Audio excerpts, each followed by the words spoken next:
Hey, welcome everyone. Thanks for watching. Today I have here with me Edson Yanaga, uh, Java developer, Java champion. What else? I'm a Microsoft MVP, I'm the DevConf Rockstar, and currently I'm a Director of Developer Experience at Red Hat. Well, nice, nice. Can you tell us a little bit about your career path? Oh yeah, well I'm a Brazilian Japanese and I've been doing Java development in the past 20 plus years. But I've always did Java, but I did a lot of things in the past too. And I was a professor, undergraduate and graduate professor for kind of 15 years back in Brazil. And but I only started doing this talking thing or writing articles or publishing videos in the past 7 years. And if you're watching this, if you're thinking about something to change your career, I'm a person that was bankrupt twice. And on the second time, I thought about giving up development because everything was going bad. But participating in the community, joining these events, trying to help other people, really changed my career path. And thanks to that, that's why I'm here today in New York City for the first time, talking with Rodrigo. Nice, great. I'm glad you persisted. You're an amazing developer. I think I reached out to you on Twitter and learned about Quarkus. I watch a lot of your videos as well, Effective Java. I'm glad you persisted. I think the community is very happy with that. So, as a director of development at Red Hat, right? What's your job? Well, the part that people see in what I do is when I travel and in conferences, or when I talk to people, meetups, and when I visit customers. So yes, that should be like a third of my job, but usually it's consuming 50% of my time or even more. Mm-hmm. But also talk to engineers, to product managers, and try to improve our projects, how the Red Hat projects and tools can be better for developers. Mm-hmm. So anything developer related is something that I can do, and it's great because it's something that I love doing. Okay. I like to say that even before joining Red Hat, I was doing this, but I'm very thankful that now I can have a full-time job doing it. Perfect. So it seems like Quarkus is the hot topic, right? Can you tell us a little bit of the project? Yeah, Quarkus, it's interesting because I just gave a talk here at the New York Java SIG, and I was talking about Quarkus, and everywhere I go, I say that my personal opinion is that I was very concerned about Java development because Java wasn't fit for this new cloud native world, and I was thinking that maybe I should have to learn a new language or platform before I retire, which hopefully doesn't take that long. But thanks to Quarkus, I think that Java will stay relevant in this new cloud native world at least for the next 20 years. So yes, that's why I got so excited the first time I saw Quarkus. And for me, Quarkus has a lot of benefits. It's super fast and super small. But the things that I love the most about Quarkus is the development experience. The ability that you have for just save a file and have everything ready in just a matter of like hundreds of milliseconds, it's something amazing. It's something that I was eager for my entire Java career, and I'm very happy that we have it now.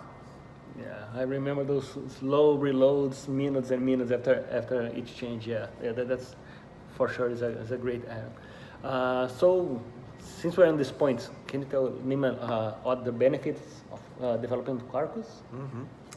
Yeah, Quarkus, as I said, development experience is very nice, but the runtime benefits are also that Quarkus consumes much less memory than traditional application frameworks in the Java space, and also Quarkus replies successfully to the first request much faster than traditional application frameworks. And if you try Quarkus, with GraalVM. And just to be clear, Quarkus runs on top of any JVM. You can use Hotspot VM, OpenJDK. Quarkus will be super fast and super small. But if you tie that to GraalVM, thanks to the Quarkus architecture, we were able to create some very specific optimizations for GraalVM, which makes the Quarkus experience on top of GraalVM even better. So it'll be super fast, super fast, and super small if you're using GraalVM. All right, and is Quarkus free? Yes, Quarkus is an open source project, and as everything that Red Hat does, Quarkus is free. You can start today if you go to quarkus.io. You just follow the guides, take 5 minutes, and you're up and running. And who are the Quarkus competitors today? It's interesting to say,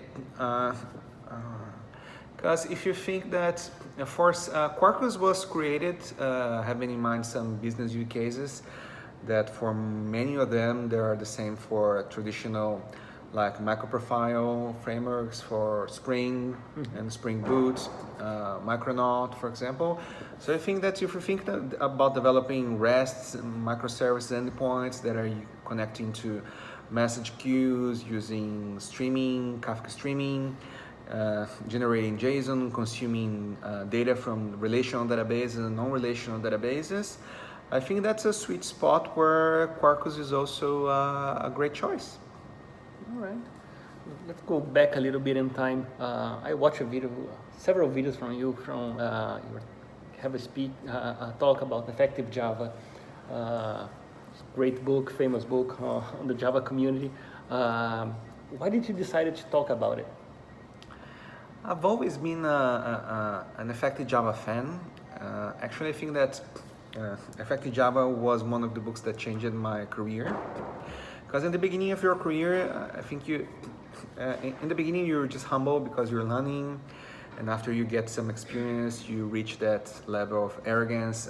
I know enough, or I know a lot.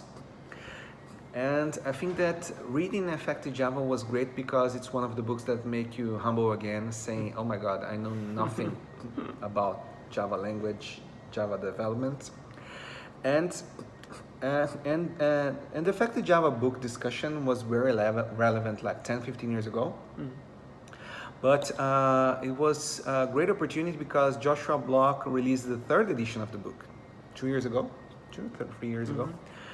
And I thought that, well, it would be a great opportunity to get a lot of maybe old developers that didn't have the opportunity to learn about the subject. And like in 10 years, we had a whole new generation of Java developers that never heard about the hype that we had in the past. So why not try to introduce again these concepts for people, because these concepts are super useful. And I'm very surprised that in most of the places I went to talk about Effective Java, like 80%, 90% of the audience, they never heard about it. Wow. So yeah, I know there are some very experienced people that know the book by heart. But I'm very glad that I was able to help some people, to touch some people, saying, of course, I'm not trying to explain the whole Effective Java book, but I'm saying, oh, this content is relevant, and I'm trying to show you why, so you can read the book later. Yeah, it's interesting because when I watched that video, I was watching you explain about enums and how you can make good use of enums and implemented by functions, by consumers. And just this week, I implemented a by function at work, and I said, I thought I would never use it, and guess what? I'm using it, and it's fantastic. So if you haven't watched the video, please do. Which other examples of the book are you most fan of? Well, I'm really a fan of the immutability part. I think that inconsistent state is one of the hardest problems that you have when developing enterprise software, because you reach a bug. Well, it was never supposed to happen because this variable was never supposed to be null or less than 50 or 1,000, but it happened. But the problem is that you have so much getters and setters or mutable state, you have absolutely no idea how your software reached that state. And one of the ways for you to solve that is that if you make your classes immutable, or if it's impossible to make it immutable because of the Java language or platform, If you try to minimize the mutability of your code, then you can reduce this kind of inconsistent state. So if you just enforce the consistency when you're creating your object, your life becomes much easier. And one of the greatest ways for you to enforce that is using things like factor methods, builders. So some of my favorite parts of the book are factor methods, builders, and immutable states. And I also have to say that one of the my not most used, but one of the very important sections is one that speaks about serialization. Serialization in Java is something so tricky, and if you think you know serialization, you have to read the book, then you understand that you know nothing. And it's so hard to get it right that every time I need to serialize something, I have a serialization specifics, I have to go back to the book, read the chapter again to make sure that I'm doing the right thing. So, and it's one of the contents that you only find in this book. All right. Since I'm sure there will be a lot of junior developers watching the video, what advice can you give to a junior developer so he can learn fast and get to a senior position? Well, I guess coding is one of the things that we have to do in our profession, and one of the ways to get better in coding is always coding even more. So participating in open source projects, being able to read others people's code, maybe eventually contributing, writing code, even your pet projects at home will definitely help you a lot. And of course it's part of the process, but if I could go back to the past 20 years ago and talk to myself, one of the greatest advice that I would give is that try to go to this community developer conference that are out there, because I was one of those people that in the first 15 years of my career I thought that going to conferences was a waste of time and money, because all of the knowledge that I would gather, that it would be much better if I spent the money buying a book and reading it. And I still think it's true regarding the knowledge. Reading a book will be much better, but the problem with that approach is that whenever you go to conference, it's very important for you, not about the specific knowledge, deep knowledge, but it's also important for you to know what's happening. It's also important for you to make the connections, to help people and be helped. I don't know how many times I've been to a conference and was talking with other people, trying to help people with the problem, and then somebody shows up and so, why did you try this? And that's a completely different approach. And then I thought about it, and I think it works. Then you go back to your projects and just go, it's working. Like it saved you like months of pain just because you met somebody, had a coffee, and you discussed a problem, a non-related thing, and somebody shows up with an idea. Yeah, and it will help your coding skills, your daily jobs, and of course it will improve a lot of your career, because you will only be able to improve your career, to climb your career ladder, if you're able to make the right connections, to be friends with the new and interesting people. And this kind of people you only find is in development conferences. So yes, I think that's the number one tip I would like to give. Yeah, and I think nowadays the community is very more approachable to open source. I think it's much easier to contribute to open source projects, and several big projects, they have very frequently issues that they say first-time contributors. So the community is very welcoming for new developers. All right. So if people want to know more about your work, about Quarkus, how can they reach out to you? Well, I think the easiest way to reach out to me is to follow me on Twitter at Yanaga, at YANAGA. So also my email is yanaga@redhat.com. But to be honest, I think I handle Twitter better than email. I have too much email, and sometimes some of them get past.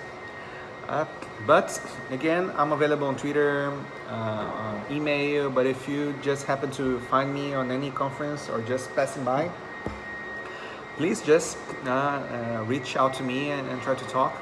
I'm a very shy person, just like most of people in the development space, and I would love to talk. And sometimes you only need an excuse. Let's have some coffee. And I love coffee, so yes, I would definitely go.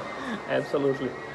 Thank you very much for watching. My name is Rodrigo Graciano. You can follow me on Twitter at Rodrigo Graciano.